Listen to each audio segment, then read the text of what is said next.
देखिए, हमने कहा ना, जाति विशेष को टारगेट किया जा रहा है। आज जो भी हो रहा है, खैर ब्राह्मण होने का इस सरकार के लिए एक अभिशाप। ये काफिला, ये स्वागत और ये भौकाल, ये सब कुछ हरिशंकर तिवारी के बेटे विनय शंकर तिवारी का है। वैसे विनय शंकर तिवारी कोई चुनाव जीत कर नहीं आए, बल्कि 2 महीने के बाद जेल से छूट कर आए। मनी लॉन्ड्रिंग के मामले में 7 अप्रैल को गिरफ्तार तिवारी हाथे के विनय शंकर तिवारी जमानत पर रिहा होकर अपने इलाके लौट आए।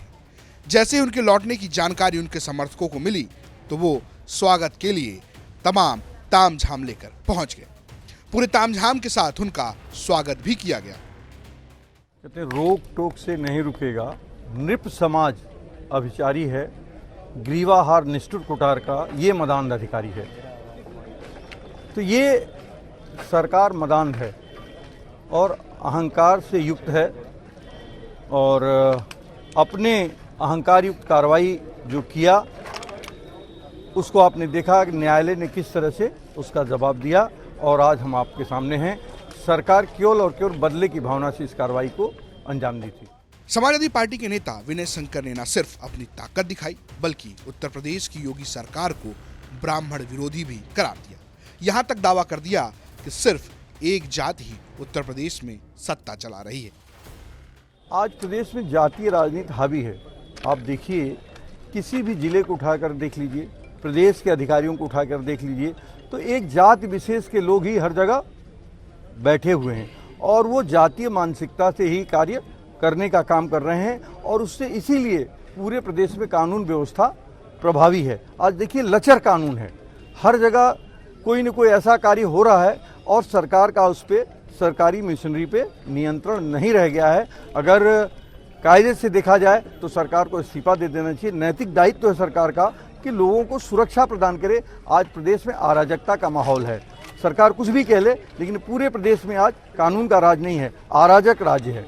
देखिए, हमने कहा ना, जाति विशेष को टारगेट किया जा रहा है। आज जो भी हो रहा है, खैर ब्राह्मण होने का इस सरकार के लिए एक अभिशाप हो गया है।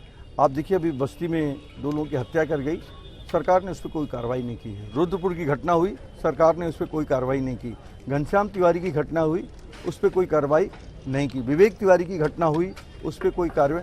जो भी ब्राह्मणों के साथ घटनाएं हो रही हैं, सरकार उस पर कोई कार्रवाई नहीं कर रही है। वहीं अगर वो घटना किसी दूसरे के साथ हो रही है तो तुरंत कार्रवाई हो जा रही है। ये आप और हम बेहतर तरीके से देख रहे हैं। विनय शंकर तिवारी ने सीधे सीधे योगी आदित्यनाथ सरकार को ठाकुरवाद से जोड़ दिया और सत्ता के दुरुपयोग का आरोप भी लगाया।